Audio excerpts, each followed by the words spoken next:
What is even a comfort book? So today we're talking all about books that bring me comfort, and that could be something very different for everybody, but I have 5 book recommendations that you may want to try if you're looking for something that just makes you feel all warm and fuzzy. These are perfect winter reads, and if you have read any of these books that I'm recommending in this video, or if you do pick one up and read it, please come back here and let me know what you thought of them. I would also love to know, what does a comfort read mean to you? Like I said, that could mean something completely different for every person. So I would love to know what that means for you. But without any more delays, let's just jump right into the recommendations.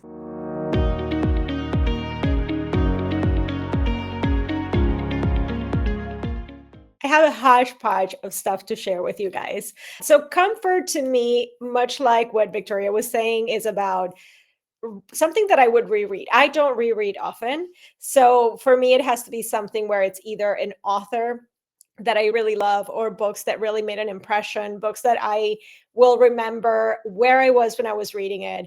Things like that bring me comfort if I'm going to read that again. And also, as far as genres, I do gravitate for comfort to cozy mysteries or historical romance. A lot of my comfort reads tend to be historical romance, and there's going to be quite a bit of historical in my recommendations. Some are historical fiction, some are just straight up historical romance, but generally the historical setting gives me comfort. I don't know why, but also cozy mysteries, and that's something that I've been getting into more recently. So I'm actually going to kick off the recommendations with a couple of cozy mysteries that have romance in them, but also they are perfect for the season because they are holiday cozies. The first one is Later On We'll Conspire by Kortney Keisel. So this one, it is part of a series. I read this as a standalone. It works perfectly well as that. And it does have FBI. The hero is an FBI agent, and he ends up getting roped in with this girl because he's on a mission to help a coworker on something that she's working on. And he somehow gets this girl involved without telling her, obviously, who he is. And he has to go on this cross-country trip with her to retrieve something, basically, that he gave to her. And it is set during the holidays. It has very much like that spy and that danger vibe, which I really enjoyed. It is also a sweet romance, so no sex in this one, but it is a very sweet story, and I really had a lot of fun with that. It's super quick, so if you're looking for a cozy with a little bit of romance and just a lot of festive vibes, this one was a lot of fun. Explosions and everything. And another cozy that I actually just read because it came out this week and is super fast, and this one does have sex, it's Holly and Homicide by Alina Jacobs. And it's my first time reading this author. I had a lot of fun reading it. So the heroine, she owns a bakery, and her ex-husband comes in and he's eating a cupcake and he drops dead. Basically, he was poisoned, he drops dead. Everybody thinks that it's her that killed him because he's already moved in with the mistress and she's pregnant. And of course, everybody in town's, yeah, of course she did it. And she needs a lawyer to clear her name. So she goes on her amateur sleuth thing to try to figure out who actually was responsible for killing her ex-husband. And this lawyer, who is I think it was the grandson or nephew or something of a lady that she knows, basically volunteers him to be her lawyer. And of course, he thinks that she did it. So he agrees to help her more out of the loyalty to his family member, but he totally thinks that she did it, and he doesn't really want to get involved too much, but he ends up getting roped in with going on this amateur sleuthing and figuring out what happened to her ex-husband. And it was just so much fun. It was just like really something that you don't want to if you don't want to take something too seriously, this is perfect. It has the holiday vibe. It has murder. It has lots of drama, as you could expect with the cheating and all of the stuff. And of course, this one does have sex, like I mentioned before. So if you're looking for that's there too. So I had a lot of fun with that one. So those two would be great cozies for the season. But then getting more into my actual comfort reads, the first one that I have for you guys, it's a contemporary, and it's Blue Eye Devil by Lisa Kleypas. So this book is super special for me. It wasn't my first Lisa Kleypas, but Lisa Kleypas is one of those authors that I consider my go-tos for comfort reads. Pretty much any of her books I could just pick up and read. But this one in particular, I really like. I even remember where I was when I was reading certain scenes. Like it just really made an impact on me. And this series follows the Travis siblings. They're a really wealthy family from Texas. And this particular story is the sister of the family. And she has been through a lot. She came out of an abusive relationship, so an abusive marriage. And she ends up meeting this other guy. And there was a little bit of a love triangle in the first book with him.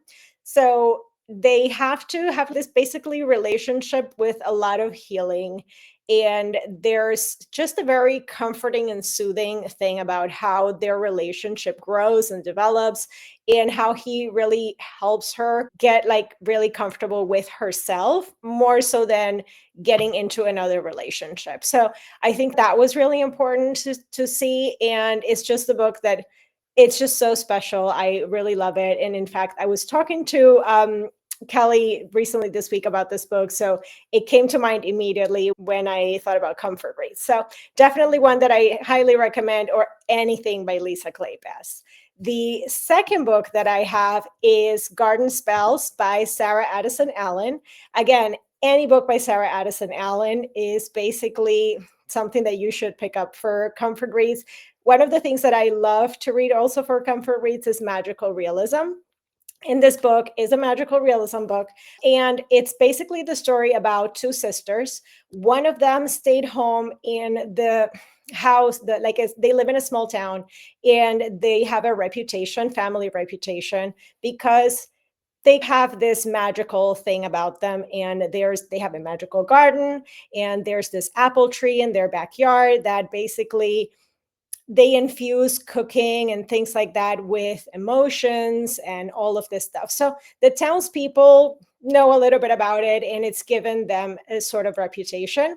So one sister stays back home, and she opens her own catering business, and she basically really goes and accepts their family legacy and what that entails. Of course, that also makes her more of a loner in town. So she's more isolated, but she's felt like she was happy with that. And then we have the younger sister who leaves town because she wants nothing to do with any of that. And now, years later, she ends up coming back home because she's escaping her boyfriend who's been abusive as well. And she comes back to her childhood home to reconnect with her sister. They were estranged, and she comes with her little girl as well. So there's these two sisters that have to reconnect. There's that old family drama and childhood past and traumas and all of that they have to heal. And that younger sister, of course, has to deal with the fact that she never really accepted those more supernatural things about their family history and what they can do. So she has to learn to accept those things. So all of those things, but there's a little bit of romance too with a neighbor. So all of those things really make this one really special and heartwarming, and just a really heartfelt story. Absolutely loved it. And again, anything by Sarah Addison Allen is just the perfect kind of cozy book. The next book that I have is What the Wind Knows by Amy Harmon. This one is a historical fiction. It does have quite a bit of romance, but it's not technically a historical romance. And I absolutely love this story. It also does have magical realism a little bit. It has time travel in it. Our heroine is a author, and like in today's world, she's an author, and she's very connected with her Irish heritage, and that is because of her grandfather. So when her grandfather passes away, she wants to honor his last wish, which is to go and spread his ashes back home in Ireland. And when she goes to do that, she's on the lake and she's doing that. There's this fog that comes in, and as she's going through this fog, she comes out, and she's basically been transported back in time to the 1920s, like 1921, which is like dead in the middle of the fight for Irish independence. And she's rescued by this doctor when she comes out, And that doctor takes her home to take care of her basically from her injuries. And he is the guardian of this little boy who happens to be her grandfather when he was young. And so, of course, they think that because she looks so much like his mother, which would have been her great grandmother, that had basically disappeared. So they think that she's actually his mother that's come back. And she assumes that role and she pretends to be her grandfather's mother. And of course, there's plenty of things that she knows about the future and things that she wants to maybe try to prevent from happening and all of this stuff. So again, like I said, it's going on in the middle of Irish independence, and there's a lots of historical figures and all of that's also involved in the story. It is just a beautiful book. The prose is beautiful, the story, the romance, and also the connection that you see of this woman with her grandfather from when he was a little boy, but also taking into account how close she was with him in future or in the current day before he passed away. Really beautiful story. I highly recommend. And then I also have The Duchess Deal by Tessa Dare, which is my classic historical romance for something fun and cute. This is a marriage of convenience between a disfigured duke who needs a wife because he needs an heir. And the heroine is a seamstress. So she basically accepts this deal to marry him because she needs security and freedom. So it is total opposites attract. He's super grumpy, but really just a fun story. Tessa Dare's books are always really cute and funny. So definitely one that I always read any of her books for comfort. And then the last book that I have is a classic I would consider, and it's A Knight in Shining Armor by Jude Deveraux. So this book, I thought I would hate it. And it is still to this day a book that I think about all the time. So it's basically time travel. It is a book written in the 80s, sorry.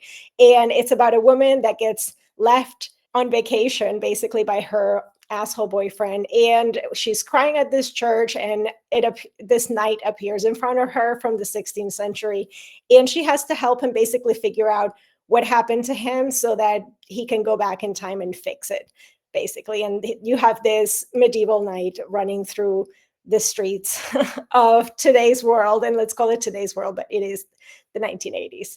But it was just so much fun, and it is just really a classic. And I've read plenty of kind of retellings from this one, but it still remains an adorable classic for sure. Well, there you have it. Those are the 5 books that I think you should pick up right now if you want a nice, comforting read to warm your winter season. If you want even more recommendations, don't forget to subscribe to the channel and follow us on the blog at underthecoversbookblog.com. You can subscribe to our newsletter on our Substack, which you can find at underthecoverscommunity.com. All of these links will be linked in the description box down below as well. And if there's any particular recommendation list that you would like to see us do here on the channel, leave them down in the comments down below and we will try and work on those as well. Thanks so much for watching, and I will see you in the next one. Bye.